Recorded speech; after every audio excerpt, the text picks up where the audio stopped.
Mario Rivadulla presenta Teledebate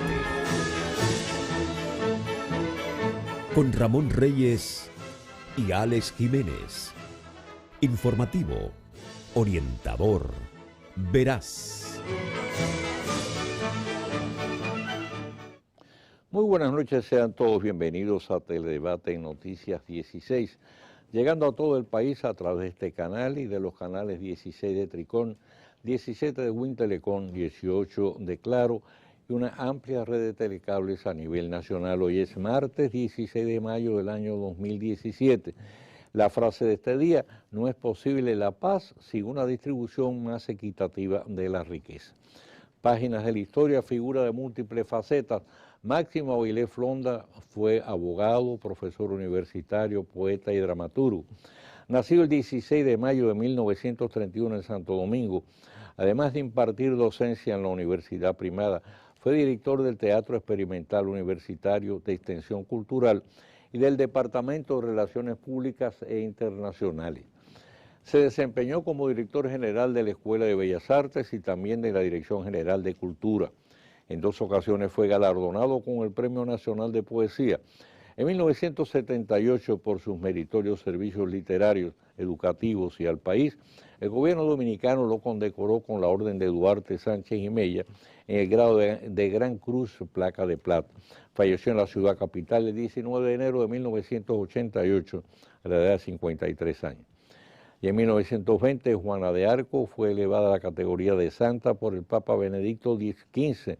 La memoria de la doncella de Orleans, como también se la apela, es venerada por el pueblo francés como símbolo imperecedero de rebeldía y heroísmo. Tirando a fondo. De tiempo en tiempo, el senador por Peravia, Wilton Guerrero, gana cintillos de portada en la prensa escrita y amplio espacio mediático con abundantes réplicas en radio y televisión, denunciando que la Policía Nacional está seriamente penetrada con la presencia de oficiales y agentes que están directamente vinculados a la delincuencia y al narcotráfico. Nadie osaría ponerlo en duda. La frecuencia con que altos mandos y miembros de la uniformada son apresados en acciones criminales resulta en contundente evidencia de ello. Lo son también los frecuentes anuncios de cancelaciones masivas en el cuerpo por conductas que superan con mucho las simples fallas menores o actos de indisciplina, cuya gravedad y notoriedad obligan a poner a los responsables en manos de la justicia ordinaria. Ahora bien, las denuncias del senador Banilejo responden a simple convicción o disponen de elementos probatorios. Si es por lo primero, no aporta nada nuevo que no sepamos. Y si por lo segundo sus denuncias adolecen de ser cojas y mancas, en tanto no vengan acompañadas de nombres y hechos, porque denuncias al vacío senador estamos más que saturados y al final las mismas no conducen a ningún resultado concreto. Y a 3 años todavía de las elecciones del 2020, vientos de fronda parecen estar soplando en el seno del PLD por la posible candidatura presidencial. Todo luce indicar que se enciende de nuevo la hoguera de la confrontación entre danilistas y leonelistas. Por lo menos luce que están saltando chispas. Por lo pronto, Franklin Almeida, tan cercano al exmandatario, advierte que de no cumplirse los acuerdos pactados el pasado año, se rompe la baraja. De persistir y agudarse, pudiera resultar comprometida la permanencia del PLD en el poder más allá del 2020. Y es una situación que, por otro lado, parece estarse fraguando también en el seno del PRM, principal partido de la oposición, donde Hipólito Mejía ha emprendido una temprana campaña anunciando al descubierto sus intenciones de lograr la candidatura presidencial y representar el partido en la boleta del 2020, lo que puso en ascuas y ahora en guardia a los parciales de Luis Abinader. Por más que aseguran que las relaciones entre ambos son de lo más cordiales, lo cierto es que el afán por lograr la famosa ñoña dispone de un enorme poder disociador, ¿eh? Y parece que el viacrucis de la destituida jueza Wilda Reyes no ha llegado a su final. Ahora enfrenta la acusación del ex consejero del Poder Judicial Francisco Arias Valera, señalado como el principal de la mafia que negociaba fallos en el seno del Poder Judicial. Sometido a prisión domiciliaria, Arias Valera la acusa de haber falsificado su firma en el recibo de la supuesta devolución de 250.000 pesos que habrían sido entregados por Aguilda al presidente de la Suprema Corte, como parte del soborno recibido. Arias Valera también acusa al entonces Procurador General Francisco Domínguez Brito de hacer uso de dicho documento que califica de falso. ¿Cómo es posible que todavía haya un gran porcentaje de padres que se nieguen a conceder autorización para que sus hijas reciban la vacuna contra el papiloma humano? No se dan cuenta que gracias a ella quedarían liberadas del riesgo de padecer de un cáncer que pudiera provocarles la muerte, o al menos convertir su existencia en un calvario. No piensan que de ocurrir esto ellos serían directamente responsables. Por Dios, cada año cientos de mujeres dominicanas mueren a consecuencia de tumores provocados por el papiloma. Y un viejo refrán, dice que la cabra siempre tira al monte. Después del prolongado proceso de negociación entre el Colegio Médico Dominicano y el gobierno, se daba por sentado que la feliz culminación del mismo había aquietado el belicoso carácter del presidente de los galenos, siempre dispuesto a la confrontación. Nada más lejos de la realidad. El doctor Waldo Cero sigue tenazmente aferrado al método de la huelga. Ahora amenaza con paralizar los hospitales si es aprobada la ley que establece el examen único. Los argumentos que emplea son bastante difíciles de digerir. Al final, siempre la cuenta le será pasada a los pacientes más pobres y más necesitados de atención hospitalaria, ya que no disponen de otra alternativa. Ramón, ¿qué le parece si vamos a la pausa y recibimos en Teledebate a nuestro huésped de hoy?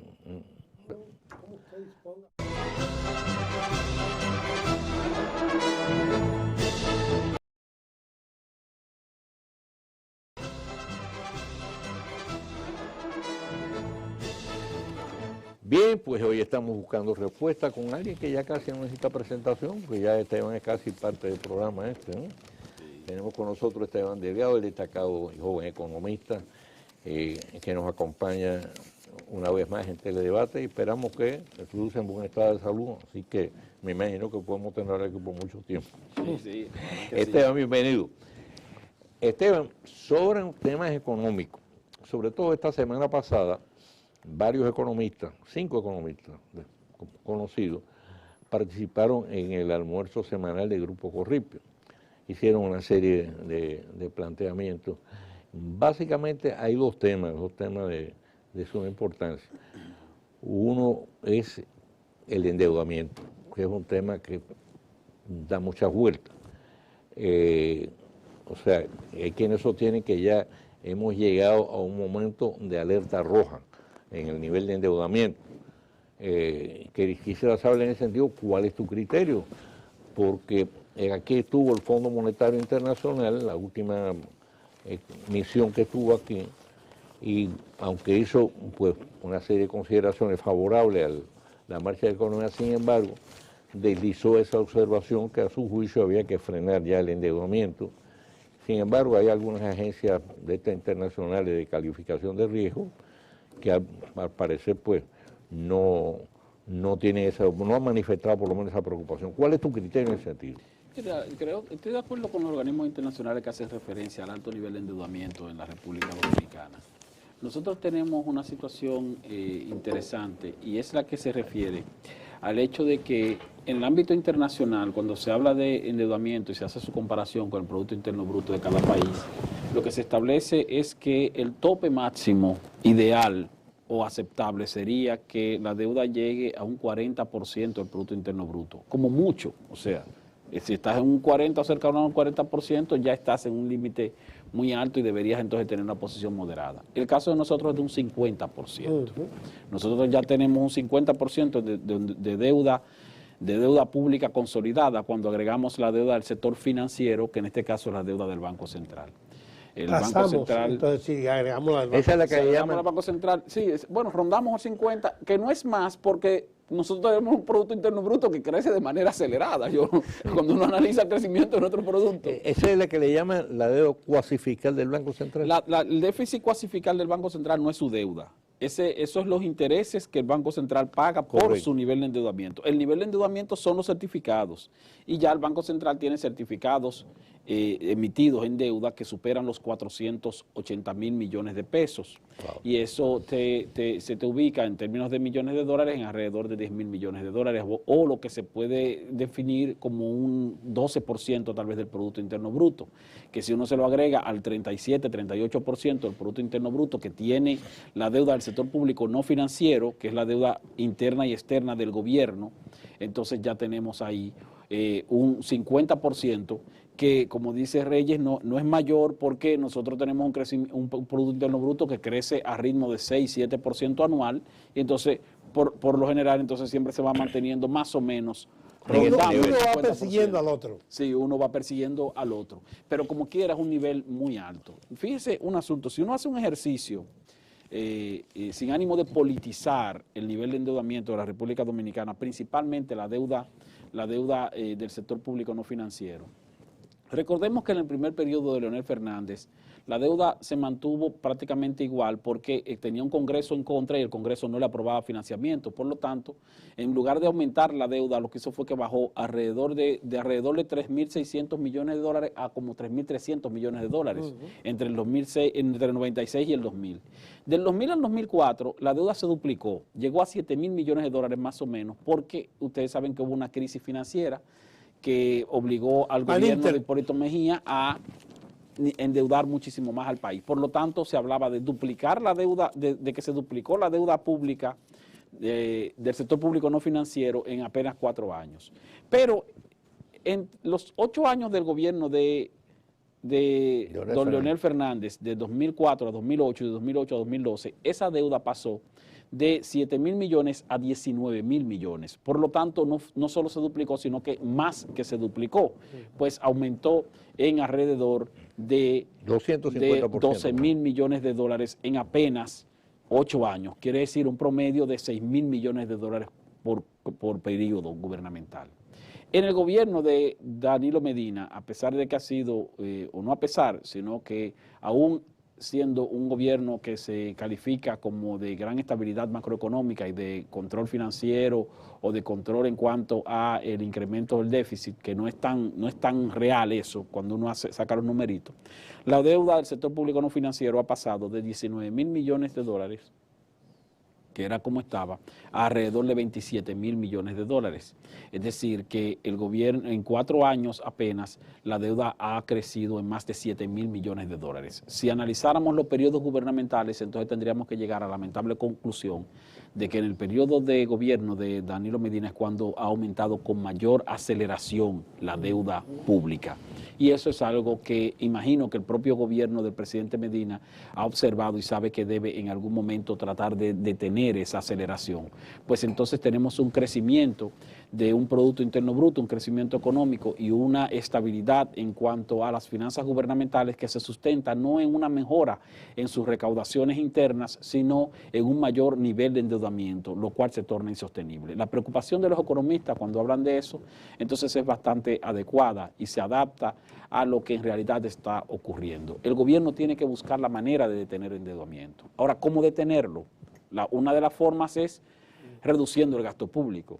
Y reducir el gasto público, yo siempre digo que no es tomar y achicar el tamaño del Estado de una manera arbitraria y ni siquiera reducir la cantidad de empleados que tiene el gobierno. El solo hecho de eliminar o dejar sin funcionamiento una serie de instituciones ya innecesarias en la República Dominicana, aún cuando otras instituciones absorban la misma cantidad de empleados para evitar el desempleo, porque el sector público como quiera es uno de los principales empleadores del país. Una tercera parte de los empleos formales del país están en el sector público. Por lo tanto, lanzar 100.000 o 200.000 personas a la calle no es favorable para la economía, aún sean botellas. Pero si tú eliminas unas cuantas instituciones, aún sin eliminar a los empleados, pues tú tienes una reducción del gasto público, pues se reduce burocracia y reduces gastos innecesarios. Claro, eso implica también reducir algunos beneficios que pudieran estar recibiendo determinados allegados al gobierno en cuanto a los negocios que rodean a cada una de las instituciones del Estado. La otra forma es aumentar los ingresos. Y para aumentar los ingresos, en un escenario donde no se percibe la posibilidad de una reforma fiscal o de creación de nuevos impuestos, entonces implica que el gobierno tiene que ser mucho más eficiente en sus recaudaciones y mucho más eficiente en la supervisión o la inspección de las exenciones fiscales que concede. No es que se eliminen las exenciones fiscales, sino que por lo menos se supervisen y se supervisen de manera efectiva. Ustedes recuerdan las revelaciones que hubo aquí cuando se hablaba de las exenciones de los combustibles al sector de transporte y hasta a una parte del sector empresarial, a que se disuelven o se diluye una cantidad importante de dinero. Entonces yo le pregunto, ¿quién supervisa y quién lleva un levantamiento exacto o exhaustivo de las exenciones fiscales que se le conceden al sector de zona franca, al sector agropecuario, al mismo sector industrial? O sea, esas exenciones fiscales bien pudieran ser mejor supervisadas y tal vez se pueden reducir los gastos o la cantidad de dinero que se destina sin reducir los incentivos en sí mismos, sino asegurándose de que solamente se concedan lo que realmente está consumiendo tal o cual sector para su beneficio. El sector minero, que también recibe exenciones. El sector eléctrico. Sí, el sector eléctrico, la generación eléctrica, por ejemplo. Las exenciones fiscales superan los 20.000 millones de pesos solamente en combustible. Las exenciones fiscales al sector de zona franca rondan los 40.000 millones de pesos. No estamos diciendo que no se le dé exenciones fiscales. El turismo. Ahora, vamos a inspeccionarla. Vamos a auditar esas exenciones. Controlarlas. Es posible que de los 40.000 millones de pesos que se están concediendo las exenciones se te puedan reducir a 35 o a 25 mil millones y ya tú te estás ahorrando 10.000 o 15.000 millones. Claro. Sin reducir las exenciones, solamente haciéndolas más eficiente en cuanto a que, espérate, tú me estás reportando esto como exención. Claro. Eso fue realmente al sector de zona franca. ¿Qué tú produjiste con eso? Porque tú tienes un sector de zona franca, y no es que quiero atacar a la zona franca, porque contribuyen bastante con el desarrollo de la economía, pero tú tienes un sector de zona franca que lleva ya alrededor de una década empleando entre 160 y 165 mil personas. No crecen. O sea, entonces es un sector que me está costando un dinero y es un sector que va a paso de tortuga en cuanto a el beneficio que me estás dando desde hace, con la generación de empleo desde hace más de una década. Entonces, ¿qué está pasando? Es más, acuérdate que el Estado, esto fue en el gobierno de Leonel Fernández, tuvo que inclusive asumir una cantidad mensual que se pagaba para evitar el desempleo. Sí, sí. Y eso fueron miles de millones de pesos. Que fue una idea promovida incluso en ese momento por el presidente actual, Danilo Medina, cuando era secretario de la presidencia. O sea que él tiene bastante experiencia en cuanto a la forma en que opera ese sector y lo que bien pudiera hacerse para captar recursos con la revisión de las exenciones fiscales. Y los préstamos que se le hicieron a 10 empresas de zona franca, que todavía muchas de ellas en dólares no han pagado. No han pagado. No. Y nadie le exige. Creo que hay uno o dos que hasta que inclusive quebraron o se fueron del país. Creo que hay uno o dos que sí han leí recientemente que habían reembolsado toda la totalidad del préstamo que había recibido. Y entonces fíjese una cosa, con relación al endeudamiento no se visualiza una reducción, por lo menos en este año. Al contrario, lo que se visualiza es un incremento. Y le digo por qué. Nosotros tenemos que para este año el gobierno estimó un déficit fiscal de más o menos 84.000 millones de pesos. Pero eso fue porque estimó un ingreso fiscal de alrededor de 549.000 millones de pesos. Perdón, 539.000 millones. El año pasado el gobierno recaudó alrededor de 490.000 millones. Se quedó un poco corto, 485.000 millones. O sea, las recaudaciones del gobierno el año pasado fueron 485.000 millones y ha programado para este año recaudar 539.000 millones y gracias a eso su déficit sería de 84.000. Sí, lo recauda. Ahora, ¿qué garantía tenemos de que el gobierno va a aumentar sus recaudaciones en alrededor de 60.000 millones de pesos de un año para otro sin una reforma fiscal? O sea, mucha evasión. Hay altos niveles de evasión y también hay altos niveles de elusión. La autoridad tributaria ha trabajado bastante bien en eso y ha logrado reducir. Ahora, de un año hacia otro, incrementar en más de un 10% las recaudaciones, es decir, en más de 50.000 millones de pesos las recaudaciones, es un reto demasiado fuerte. Entonces, por cada peso que el gobierno quede corto en esa meta de recaudación, es un aumento del déficit. A eso agregue el hecho de que el Congreso le aprobó con razón al gobierno del presidente Danilo Medina un aumento de sus niveles de endeudamiento adicional a lo que está programado como déficit a propósito de la declaración de estado de emergencia de varias provincias por los efectos de las lluvias, tanto de finales del año pasado como de lo que va de este año.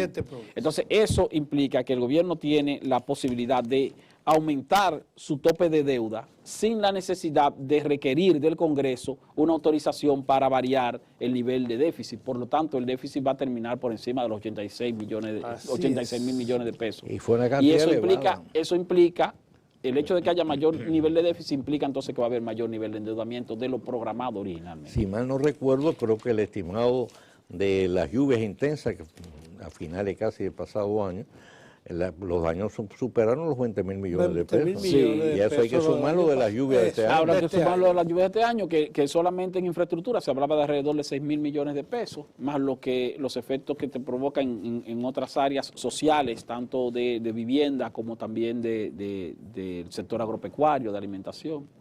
O sea que eso implica que va a haber mayor nivel de y otro aspecto, yo no sé, tú me podrás decir si puede ser también un factor incidente. El crecimiento de la economía este año va a ser inferior al del año anterior. Va a haber una desaceleración, incluso lo vimos en el primer semestre de este año, en efecto, primer trimestre de este año, en efecto, la economía, de acuerdo con el Banco Central, creció. Eso no puede significar una baja en la recaudación. Claro. Si está creciendo menos, entonces se está recaudando menos. Claro. Entonces, ese también es otro elemento que ciertamente no hemos mencionado. Y por ahí hay un aumento del petróleo, porque ya Rusia y Arabia Saudita creo que ya se pusieron de acuerdo, que son los dos principales productores a nivel mundial, para restringir la producción, lo cual va a provocar un aumento en el precio. Lo cual debe provocar un aumento en el precio. Por fortuna no ha tenido tanto efecto esa decisión de los grandes productores de petróleo, y ojalá que no sea un efecto tan alto, para que no nos perjudique aún más. El petróleo, afortunadamente para nosotros, se ha mantenido por debajo de los $50 el barril, 48, 49 dólares está promediando, y ya vamos por el quinto mes del año. O sea que de seguir así, pues pudiéramos tener ahí un alivio, que yo entiendo que el presidente Danilo Medina y su gobierno no lo han aprovechado en la medida en que debieron aprovecharlo. O sea, el petróleo comenzó a bajar de manera interesante para nuestra economía desde septiembre del año 2014. Y el presidente ha tenido un 2015 holgado en cuanto al precio del petróleo, un 2016 holgado también en cuanto al precio del petróleo. Sin embargo, no aprovechó eso para reducir sus niveles de déficit o para controlar sus niveles de endeudamiento, que debió aprovecharse un poco más. Sí, pues el petróleo ya está a 32, 33 dólares, ¿no? Llegó a costar, sí. Ahora ya está por 52, 53. Sí, no, ahora mismo está por debajo de 50. En el último mes ha estado por debajo de 50, don Mario. O sea, sí, pero hoy leí. Y aún así, supóngase que se ponga por encima de los 50 y que llegue hasta 60, como quiera, una posición holgada si tú lo comparas con el promedio de 100 dólares el barril hasta 150 de los años anteriores, exactamente. Claro. Sí. Ahora, esta rebaja, como tú bien dices, el gobierno no supo aprovecharla para reducir los niveles de déficit. Y se va a mantener. Los cálculos son de que no va a pasar la barrera a los 60 dólares por barril. Y todavía no lo estamos aprovechando. Ahora, ¿no te preocupa a ti el hecho de que estamos tomando prestado para pagar intereses de la deuda? Bueno, eso no es no solo preocupante, sino que es algo bastante serio. Yo mencioné el déficit de 84 mil a 86 mil millones de pesos para este año. Ese es el déficit operativo del gobierno. ¿A qué nos referimos con déficit operativo?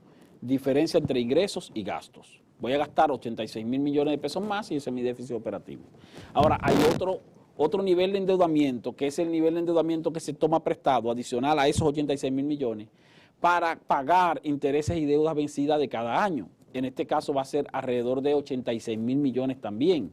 O sea que el gobierno para este año tiene programado tomar prestados alrededor de 173 mil millones de pesos. Una parte para cubrir su déficit operativo y la otra parte para pagar deudas y vencimientos de intereses y vencimientos de deuda son de capital. Casi 4 mil millones de dólares. Eso sin incluir otro nivel de endeudamiento que va creciendo, que es el nivel de endeudamiento, como dijimos, del Banco Central, para pagar también intereses vencidos, o no intereses vencidos, sino intereses que va acumulando la propia deuda que va contrayendo el propio Banco Central como parte de su política monetaria, que es el famoso déficit cuasi fiscal. Ese déficit cuasi fiscal suma para este año alrededor de 55.000 millones de pesos. De esa cantidad, el gobierno, que debería aportarle por la recapitalización al Banco Central alrededor del 1.4, 1.5% del Producto Interno Bruto, solamente le está aportando la mitad, 0.7% del Producto Interno Bruto. Cuando analizamos cuánto es 0.7% del Producto Interno Bruto, esos son alrededor de 20.000 millones de pesos. Los otros 35.000 millones que tiene que buscar el Banco Central para completar lo que debe pagar de intereses, lo que se traduce como déficit cuasi fiscal, lo busca a través de un mayor endeudamiento, porque entonces tiene que hacer nuevas emisiones de certificados para entonces captar más dinero del que tenía previamente programado y con ese dinero entonces pagar los intereses que se van acumulando cada año, porque el gobierno, que debería aportarle una gran cantidad de recursos para cubrir esos intereses, no se lo está aportando. Entonces lo tiene que buscar el propio banco y por eso la deuda del banco ha ido aumentando en la proporción que mencionamos al principio del programa. Esteban, vamos a hacer una pausa y regresamos, ¿eh?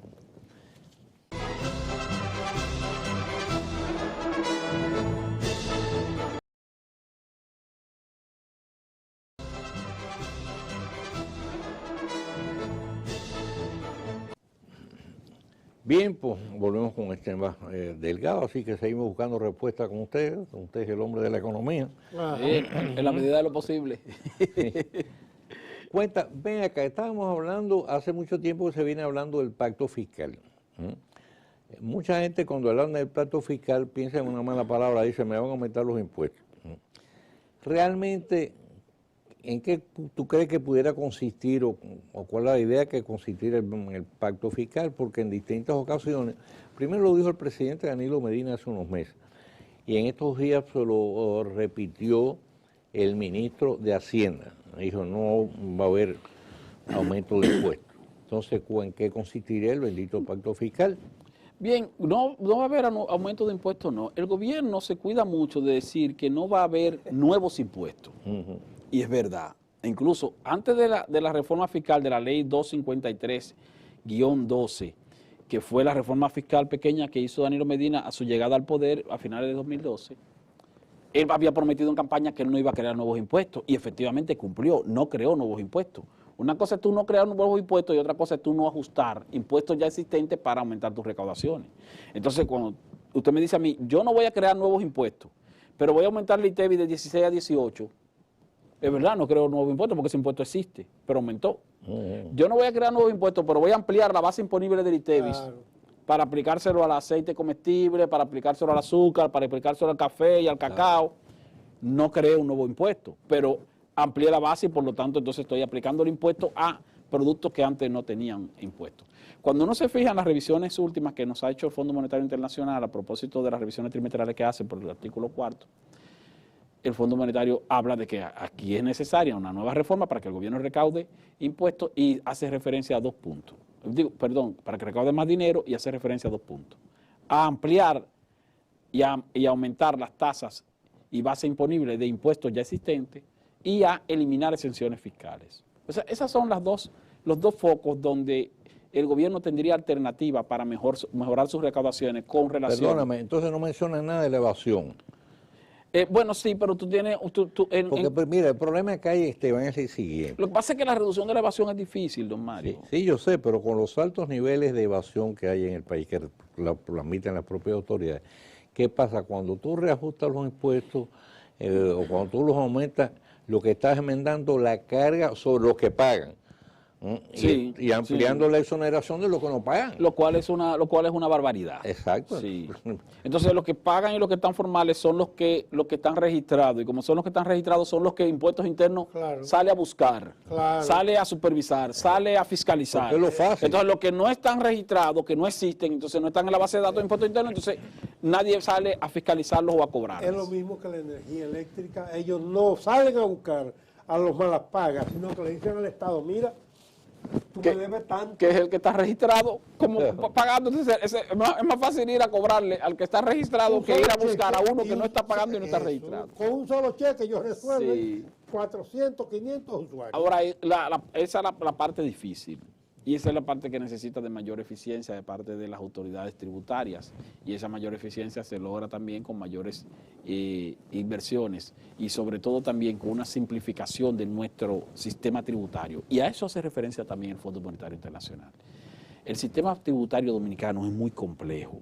Está lleno de una serie o una cantidad de leyes que van siendo modificadas reforma tras reforma. Y ya, don Mario, don Ramón, ustedes tienen en impuestos internos, que cuando usted va a una oficina de impuestos internos, usted se encuentra a veces, o muchas veces, con que la misma persona, el mismo agente que le está explicando a usted el procedimiento, no entiende bien el procedimiento. También perdí. Sí, y no es porque no sea inteligente o porque no esté capacitado, sino porque es tan complejo que hasta la propia autoridad tributaria se le hace difícil simplificar o hacer fácil la forma de pago. Y por eso ustedes tienen aquí una serie de empresarios, por ejemplo, empresarios micro y pequeños, que están perdidos. Que tienen la complicación, sí, y terminan quebrando, muchas veces no porque no tengan el dinero para pagar, sino porque no conocen los procedimientos o los procesos para pagar. Entonces caen en mora, tienen multas que son bastante altas y que no son a veces hasta retroactivas, o tienen también otros cargos. Y usted se encuentra con pequeños empresarios que son gente emprendedor, que le está yendo bien, pero que tal vez es una persona que ni siquiera hizo un quinto o cuarto grado de primaria, pero el tipo es emprendedor y está haciendo negocio y es bueno para los negocios, le está yendo bien. Ahora ese tipo no tiene la capacidad de sentarse en una computadora, fajarse a llenar procedimientos y formularios. Tal vez tendría que pagar un contador, pero si no tiene la asesoría correspondiente, a veces usted ve que pueden ir a impuestos internos y le dicen al propio agente que le está atendiendo, no, dime cuánto tengo que pagar, yo te lo pago, yo lo pago, yo lo que quiero es pagar. Si yo no quiero resolver el punto, ¿cuánto hay que pagar? Yo lo pago, pero yo no puedo fajarme a llenar todos esos papeles, porque no, que usted tiene que llenar procedimientos, que tal igual. Entonces, eso es lo que muchas veces vuelve loco al contribuyente que quiere pagar y que tal vez tiene con qué pagar, pero que se complica la vida con los procedimientos. Y otra cosa, tiene que pagar distintos impuestos en distintos días. Entonces tiene que llevar un calendario. Sí, lo cual es una locura. Y los esfuerzos de simplificación no se han dado. Te meten una multa. Sí. El proceso, por ejemplo, que se ha quedado en el aire. ¿Recuerdan ustedes cuando llegó al gobierno el presidente Danilo Medina en su afán positivo por ayudar a las micro y pequeñas empresas? Se habló de la posibilidad de eliminar este asunto de cobrarle el ITEVIS no por lo percibido, sino por lo facturado. Por lo facturado. Entonces, bueno, pues entonces vamos a buscar un mecanismo para que paguen con base en lo percibido y no con base en lo facturado como tenemos que pagar todos nosotros. Y es una forma de evitar la quiebra de esas pequeñas y medianas empresas. Bueno, eso se debió implementar. Inicialmente se iba a implementar con las empresas que le venden o le suplen al Estado. No se hizo. O sea, en 4 o 5 años la autoridad tributaria no ha podido hacerlo. Y no es porque no ha querido, sino por lo complejo que le resulta. Y luego entonces tú tendrías que aplicarlo con micro y pequeños empresarios privados. El gobierno no tiene la capacidad a través de impuestos internos para poder implementar eso de manera efectiva. O sea que si se buscara un mecanismo más simple, le resultaría mejor tanto a las empresas o al contribuyente como también al Estado. Como al Estado recaudador. Posiblemente recaudaría más. Tú simplificas tu recaudación y recaudarías más. Y eso lo plantea el Fondo Monetario Internacional. Pero uno está financiando al Estado de múltiples formas y una de ellas es a través de ese mecanismo. Porque cuando tú le mandas una factura al gobierno por algo que el gobierno te compró, sea un artículo, sea publicidad, lo que fuere, tú en 30 días tienes que pagarle un ITEVI y tienes que pagarle un anticipo. Sí, y es posible que el gobierno, esa deuda, no la pague ni en 30, ni en 60, ni en 90, ni en un año. Sí, hay deudas ahí del gobierno, al estilo del doctor Alaguer, que el doctor Alaguer decía que deudas nuevas no se pagan, la dejaba envejecer. Pero entonces, las deudas viejas, él la metía en una gaveta y nunca te la pagaba, la mandaba. Sí, la deuda vieja no se paga, y las deudas nuevas se dejan poner viejas. Para tampoco pagar. Sí. Imagínate. Grave. Finalmente, bueno, se nos agotó el tiempo. 30 segundos. El gobierno con su visita sorpresa no debiera incentivar la producción para eliminar las importaciones de rubros que antes nosotros podíamos producir y que ahora es más fácil, mediante un permiso del Ministerio de Agricultura, de Alimentos, mandar a buscarlo al exterior. Eso pudiera ser efectivo, pero el gobierno para eso tendría que institucionalizar el sistema que utiliza en las visitas sorpresa, no como visita sorpresa, sino el método. O sea, la institucionalización implicaría, por supuesto, eliminar el beneficio político que tiene el hecho de tú ir y decir, yo te voy a prestar 20 millones, ¿cuánto usted? Fíjate que a veces el presidente, usted lo venga y dice, ¿cuánto usted necesita? No, necesitamos 4 millones, no, vamos a darle 8. O sea, entonces el aprovecho político evita que tenga un efecto real de beneficio para el país. O sea, nosotros no tenemos una evaluación de cuántas empresas incentivadas por la visita sorpresa en los últimos 4 años se mantienen todavía operando, no lo sabemos. Bien, hacemos la pausa y regresamos con el tiro rápido de este día.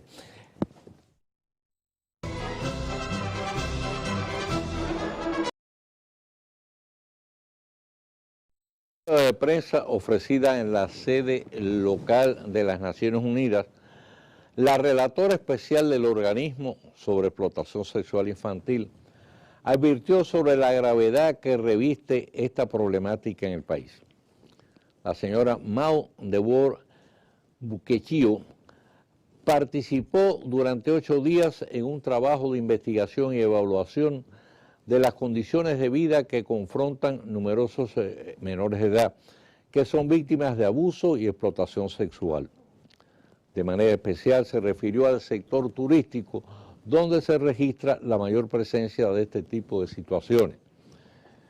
En otro orden, y en base a estas experiencias recogidas durante la labor que llevó a cabo, la enviada especial de las Naciones Unidas exhortó al Congreso Nacional a modificar el Código Civil, de tal manera que se establezca la prohibición absoluta y sin excepciones para el matrimonio infantil. Como tal se consideraría toda unión donde uno de los contrayentes al menos tenga menos de 18 años de edad. En relación al primer aspecto que señalamos, o sea, el de la significativa cantidad de menores que resultan explotación sexual, no es tema nuevo, ni que cause sorpresa, sino un grave problema sobradamente conocido y extremadamente preocupante, que persiste a despecho de reiteradas denuncias y esfuerzos de las propias autoridades. Al señalarlo así, no estamos en modo alguno restando validez a los resultados de la evaluación llevada a cabo por la señora Mao Debord. Antes, al contrario, sirve de refuerzo a la necesidad apremiante de incrementar acciones encaminadas a enfrentar el problema con mayor determinación. Pero en cuanto a su apelación al Congreso para modificar el Código Civil a fin de prohibir el matrimonio entre menores de 18 años, más allá de la buena intención que sin dudas anima su propuesta y de la modificación que puede introducirse al Código en ese sentido, hay una realidad de hecho que no podemos ignorar y que resulta de manejo mucho más complejo que una simple norma legal. Los registros de los hospitales de maternidad en el país señalan que por lo menos 1 de cada 5 parturientas es menor de edad, en algunos casos ni siquiera adolescente. Y las estadísticas de censo señalan que hay cientos de miles de madres dominicanas menores de 18 años. La cantidad de uniones entre parejas donde al menos uno de los contrayentes no llega a los 18 es igualmente elevada. No son matrimonios formales, no pasan por el altar ni por el registro civil, ni siquiera han solicitado el permiso de los padres. En muchas ocasiones, guiados por la extrema necesidad, son los propios padres los que impulsan al apareamiento. Mientras menos bocas que alimentar, resulta más llevadera la precaria condición de vida. ¿Puede una norma legal variar esta realidad? Lamentablemente es una situación de hecho que, reiteramos, trasciende con mucho las buenas intenciones de la relatora de la ONU y de los poderosos argumentos que la motivan, pero que lamentablemente no se resuelve por simple deseo, propuesta, ni introduciendo modificaciones al código, sin que esto implique que no se lleven a cabo. pero conscientes de que el problema es multifactorial y de mucha mayor envergadura. Mañana, Dios mediante, estaremos de nuevo con ustedes una nueva entrega de Teledebate en Noticias 16. Recuerden, ya por ahí viene la última entrega del informativo de Noticias 16, que lo pondrá al corriente de todo lo que ocurre de importancia, de interés en la República Dominicana y en el resto del mundo. Así que no se lo pierdan. Y por nuestra parte, tengan todos un muy feliz, tranquilo resto de la noche. Mario Rivadulla presentó Teledebate con Ramón Reyes y Alex Jiménez. Informativo, orientador, veraz.